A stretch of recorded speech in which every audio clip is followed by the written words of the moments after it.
What's up, everybody? It's Soren Baker here on Unique Access, and today for our Best Albums episode, we're joined by Code 187, aka Big Hutch from Above the Law. Thanks for coming through, sir. Thanks for having me, homie. You know, I always love the opportunity to hang out with my partner. Yeah, man, we got to do this, man. And Big Hutch has selected one of the best albums in rap history and arguably music history, Public Enemy, It Takes a Nation of Millions to Hold Us Back.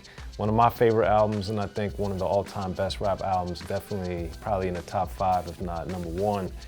Hutch, this album came out in 1988. It's Public Enemy's second album.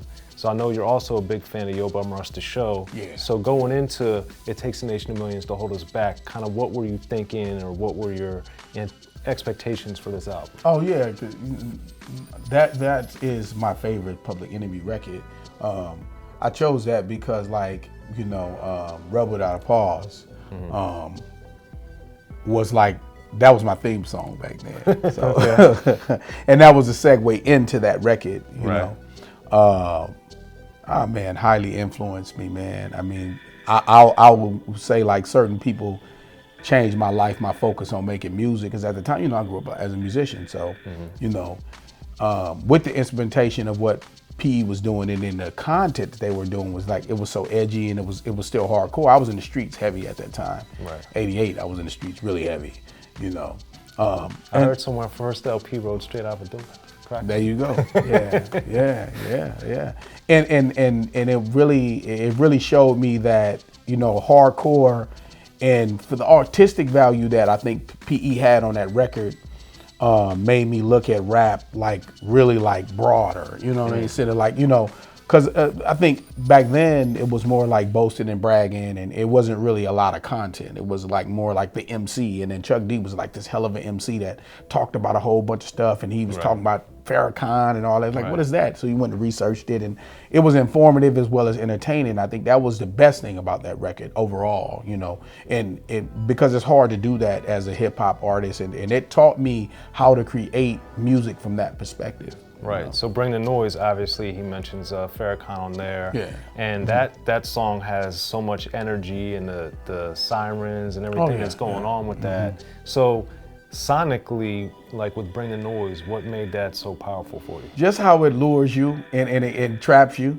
you know, really, because that's what PE had that kind of, that record had that kind of like hypnotic vibe to it. Like, it's a lock. Once you get into Chuck's voice and the noises around it, it was really hypnotic, you know. But it wasn't annoying. You know, like in some cases you think like, oh yeah, you know, it would be annoying. And they were able, with that record, they were able to do that. You know, like if we go back to the first record that led into it, it was like, it was because I like that record a lot better for the content that it was, but when I heard that record, I was like, wow, like this is the next level of everything. You know what I mean? Right. So yeah, with the noises and the new sonics that they were doing at the time, it had never been heard before. Everything was kind of booming and bap. It wasn't really metally sounding, you know. It either went one way or the other. It either went like lyrical beats, and then so they kind of brought that fusion to where it was like high, crazy, noisy stuff with Chuck's voice, and it was like it all fit. And then Flavor was going crazy, so it all kind of fit like really, really solid. And then Cold Lamp with Flavors on this album also, which is where you got Murder Rap from Above the Law. So with that record, how did you take from Flavor Flav to make Murder Rap? Like, how did that end up happening? It's two things that we used from that. Remember, we used Black Steel and Hours of Chaos. Right. What his brother like me said, well, and then, you know, now I got a Murder Rap from Cold Lamp. Right. The thing that, you know, when I started making hip hop records, you know, I was so highly influenced by them making it. I was like, you know, it's noisy, it's like some PE stuff, so let's try to put that in there. At the time, you know, everybody was kind of like, you know, DJ / making music. Me, I was a musician / I was with a clique of DJs, and we listened to a lot of records. And it just made sense to us because they were one of our, you know, they were in our main playlist. Right. You know, we were making, when me and KMG, rest in peace, my man, when me and KMG wrote Murder Rap, we visioned it like a PE record, but for us. Okay. Like, if, you know, because we were highly influenced by them with developing that sound. It was all, you know, because like I said, you know, at that time, you know, it was a lot in our playlist. It wasn't a bunch of West Coast records. It wasn't. So Right. a lot of the stuff was either old school music Right. or what was happening currently, what you were highly influenced by. And a lot of that was East Coast at the time, you know. So yeah, that definitely was the reason why we added that, because it was like on our playlist, maybe one or two, Right. you know. And then with Black Steel and the Hour of Chaos, that song, I remember, when I was reading the song titles on the album, I was like, man, this is a super long title. What does this even mean? And then you get in and you listen to it, and it's about a prison break. Exactly. And for that, you know, for you as a fan, as a black man, as someone listening to this, what did you think when you're hearing rappers talk about breaking out of prison? Oh man, you know, that part right there was, like I said earlier, was the part that, like, okay, they're a group that can entertain you and tell you something that may happen and why.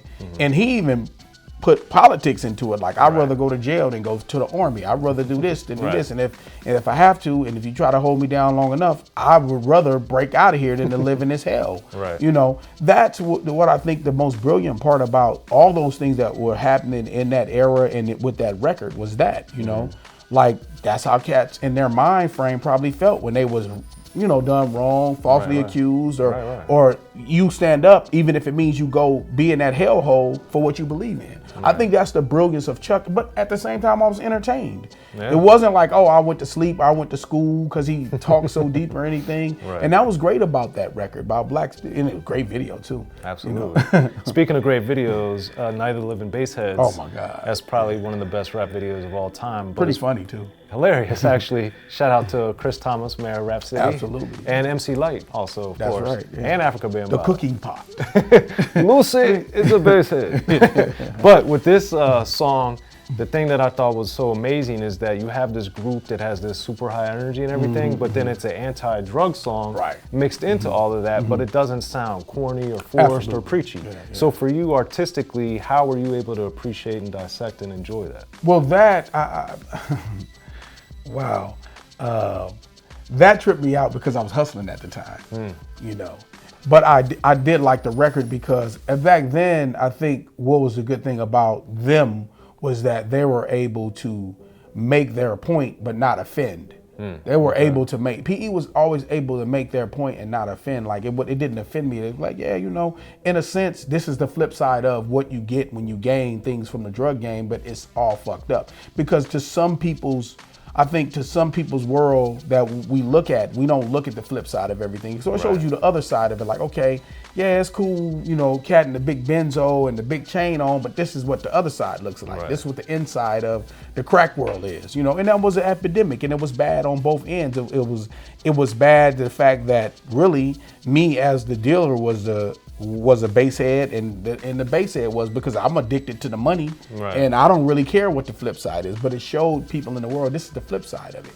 You know, it's not all it's not all about. I liked that record because in reality, it's all about, when you're an artist, it's all about talking about the whole spectrum. Yeah. So looking back now at the legacy of this album, why do you think it's a best album? Oh, just because of that. I think on many notes, it's about about empowering yourself. It's about having fun.